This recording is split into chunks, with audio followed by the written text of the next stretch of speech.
The way that damage from explosives is applied to units that are in cover has changed in Company of Heroes 3.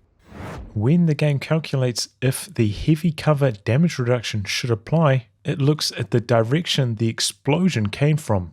In this example, I throw a grenade slightly behind the engineers that are in heavy cover, and it kills 3 of the 4 models, indicating the 50% damage reduction from being in heavy cover is not being applied, since there is no cover between the engineers and the explosion.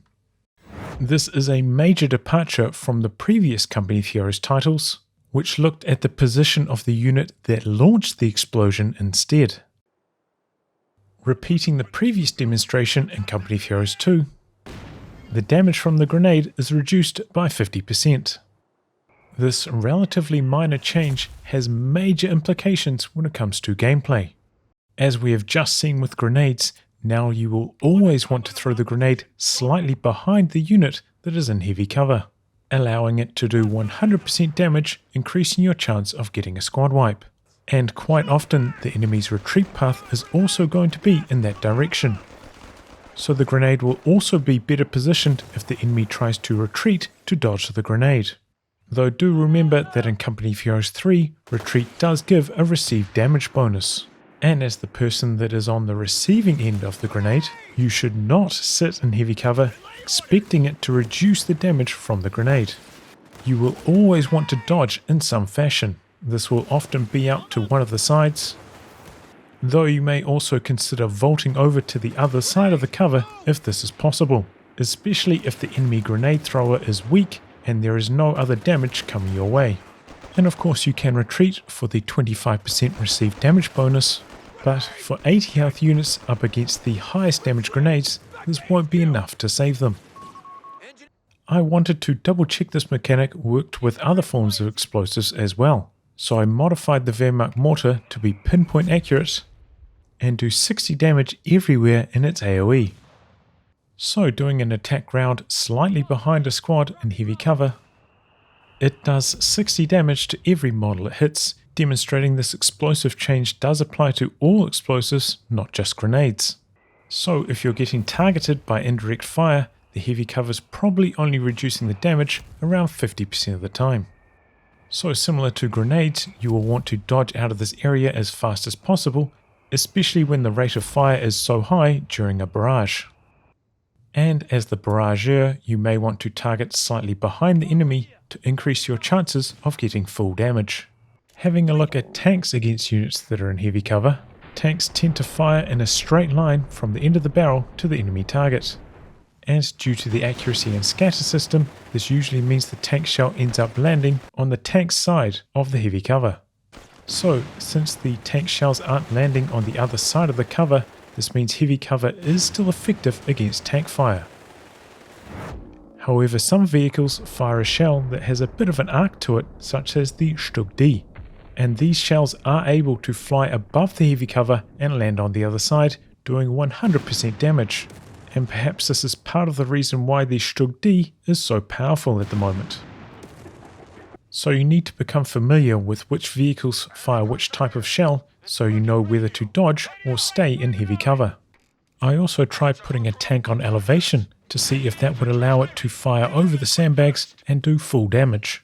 But no, the most it ever did was half damage, and while I could imagine it being possible for elevation to allow the tank to fire on the other side of cover, allowing it to do full damage, at least in my testing it does not appear to be common, so that is one less thing to worry about. Now, I believe this change to explosives is one of the reasons why anti-tank guns are so trash in Company of Heroes 3. Anti-tank guns have a gun shield, which I believe provides heavy cover to the 2 models crewing the gun while it's set up. And when we test this against small arms, indeed the damage per shot is being halved.